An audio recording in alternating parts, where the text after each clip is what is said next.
গৌড়বঙ্গ বিশ্ববিদ্যালয়ের আন্ডারে যারা বিভিন্ন কলেজের থার্ড সেমিস্টারের এক্সাম দিয়েছিলে তাদের মার্কস যদি মনোপ্রুত না হয়ে থাকে তাহলে অবশ্যই তুমি তোমার খাতাটিকে রিচেক করাতে পারবে।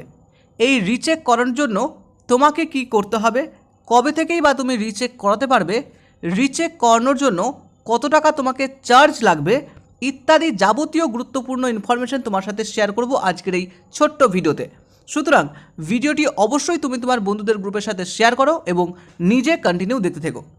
তো ইউনিভার্সিটি অফ গৌড়বঙ্গ একটি অফিসিয়াল নোটিশ পাবলিশ করে এই খবরটি জানিয়েছে, যেখানে রেফারেন্স নাম্বার এবং ডেট দেওয়া রয়েছে।